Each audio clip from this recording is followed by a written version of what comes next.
Agora, as diferenças entre o crescimento exponencial e o crescimento logístico, né? Como foi observado, os dois tipos de crescimento eles são um tanto quanto distintos entre si, né? O crescimento exponencial ele é marcado pelo livre acesso a recursos, onde o potencial biótico da espécie ele é sempre utilizado ao máximo. No entanto, quando nós observamos o crescimento logístico, existe uma limitação de crescimento populacional. Mas como, de fato, isso poderia marcar a diferença dos dois modelos, né? Quando nós observamos a equação do crescimento logístico existente, a, desculpa, a equação do crescimento logístico, existe uma expressão, que é a capacidade de suporte menos o número de indivíduos dividido pela capacidade de suporte. Essa expressão ela é, digamos, o elemento responsável pela limitação do crescimento populacional no modelo logístico. Ela é chamada de resistência ambiental. A resistência ambiental ela é um tipo de elemento limitante que a própria população ela meio que desenvolve para o seu crescimento. Uma redução na taxa reprodutiva potencial ela pode ser adicionada conforme a população se aproxima da capacidade de suporte do ambiente. Isso significa que a capacidade de suporte, estando mais próxima, representa uma diminuição de recursos que estão em abundância.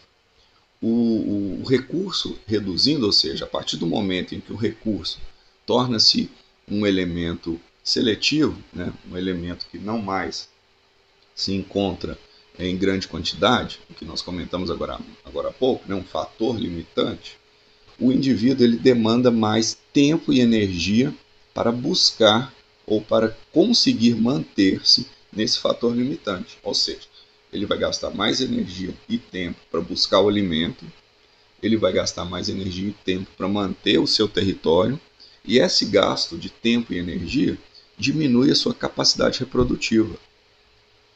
Uma vez que a capacidade reprodutiva ela está relacionada diretamente com com a disponibilidade desses recursos. A partir do momento que o indivíduo está mais privilegiado de alimento, por exemplo, ele tem um alimento sempre próximo dele, ele consegue então alocar mais energia dentro de si e com isso reproduzir-se mais, pois há estudos que provam que a capacidade de alocação de energia no organismo está ligada diretamente com a capacidade de reprodução do indivíduo. Na prática, o que nós podemos observar é a exibição de um padrão de crescimento intermediário. Muitas das vezes, as espécies não seguem nem o modelo logístico, nem o modelo em sigmoide. Existe um padrão intermediário entre os dois modelos para alguns organismos.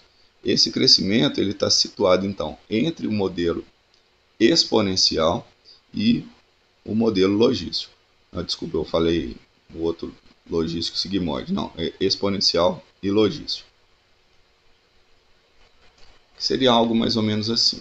Você tem aqui o modelo exponencial, você tem aqui o modelo logístico. Algumas espécies elas têm algo um tanto quanto intermediário.